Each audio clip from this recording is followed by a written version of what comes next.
The views expressed are solely those of the speaker and not necessarily those of Paltalk.com, AVM Software, or its advertisers.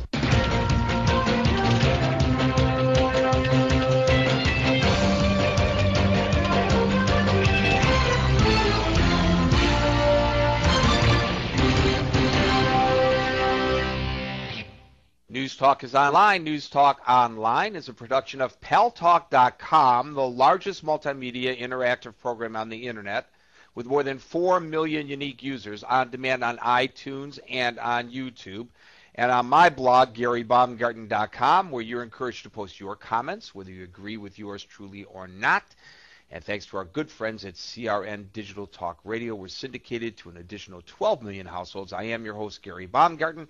Well, the big news today, of course, is President Obama proposing a $75 billion mortgage bailout plan. But before we get to that story, speaking about spending money wisely or otherwise, the New York Post today has a great headline. It's called Lush Money. Listen to this, guys. This shows where, and I know when we were talking about the tort system the other day, Malik from Indianapolis, who's an attorney, really started to get nervous about reforming the tort system. Justice is blind drunk, it says on the front of the New York Post. Dustin Dibble, believe it or not, that's his name. Dustin Dibble was drinking for 4 hours before he stumbled onto the subway tracks at 14th Street and lost a leg when he was hit by a train. But a jury still awarded him $2.3 million, blaming New York City Transit. See, it was the subway train that was drunk, not Dibble. Is that the most ridiculous thing you ever heard? This is like the McDonald's scalding coffee lawsuit. Oh, I like this headline even better, though. Revealed why the chimp went ape. Very funny. Not a very funny story, but a funny headline in the New York Post. Well, President Obama traveled to Mesa, Arizona today. That area, in fact, the whole state is suffering an extreme housing crisis. And there, at 12 o'clock Eastern Time, he outlined his $75 billion mortgage bailout plan. It's designed to get Americans out from under the upside-down mortgages that they have and to get the real estate market, whose downturn, of course, stalled the rest of the economy, both here in the United States and ultimately around the world, a boost. The administration hopes to help up to 9 million mortgage holders with the plan.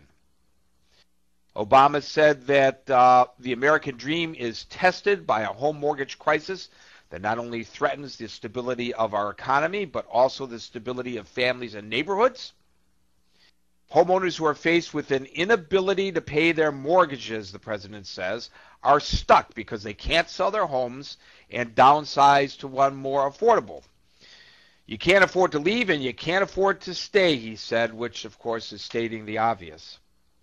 Obama chose Arizona to announce his plan because there are some 150,000 foreclosures in the Grand Canyon state alone. One of the most innovative aspects of the plan is to incentivize the issuing of mortgages. The mortgage servicers, those are the middlemen and middlewomen between you, the person who purchases the mortgage, and the lending institution, the people who advertise, the ones you go to but they don't really hold the paper. They would be given a bounty of $1,000 for each mortgage modification. Then if the borrower makes all of his or her payments, the servicers would get an additional $1,000 a year for the first 3 years of the mortgage, which makes me wonder whether that's a business I want to go into. The plan also calls for a change to bankruptcy laws, giving bankruptcy judges the option to modify mortgages rather than just kick people out and then you have a house sitting there that's vacant that nobody else can afford to assume the mortgage. Anyways, those are two of the major aspects of the plan. Before we get into the plan and your thoughts about it, I want to bring up our political correspondent, Alan Jacey. Alan, the president was expected, as all new presidents are, to have a 100-day grace period, a honeymoon period, where the Republicans and the Democrats would hold hands, sit around the campfire, and sing Kumbaya for the good of the nation, as opposed to letting old-style partisan politics take hold. And in fact, there were some who had predicted prior to this particular president taking office that he might even be given a greater grace period, given the economic crisis that he inherited when he walked into office. But it's pretty obvious to everybody that it is partisan politics as usual in Washington, D.C. So how tough will it be for him to get this proposal through the House and the Senate, do you think? You know, Gary, the president obviously is facing a lot of opposition from the Republicans in the House. The one thing that has to be noted is that, unlike the Senate, most of what's left in the House and in the Republican Party are representatives from die-hard conservative districts. These folks really have nothing to lose. I mean, they're going to be voted in no matter what position that they take, and they don't have to worry about being in opposition to Obama or to the Democrats to any of their proposals or plans or bills. I mean, they're the reddest of the red that are left.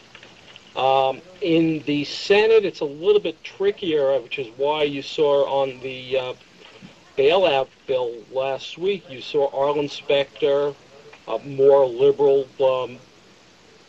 minded Republican senator from Pennsylvania, the senior senator from Pennsylvania, as well as the two senators, Olympia Snowe and Susan Collins, up in Maine, also a more progressive state, even though they are both Republicans.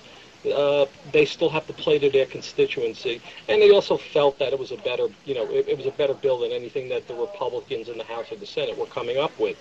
The thing that needs to be noted is, while the House is certainly 100% divided between the Democrats and the Republicans, you really see that the Republican governors, particularly led by Charlie Crist in Florida, has really been in the forefront in saying that we need all these bills and we need all these bailouts. He is in a state that has a lot of troubles between high unemployment, a huge amount of foreclosures. Again, you see a more middle of the road Republican, so more of a liberal social agenda in Chris. You also see that out in California. You see that with Schwarzenegger. And if you look around again, when you see that the Republican governors are lining up behind Obama, you see that there really is partisan politics going on in the House, and to a lesser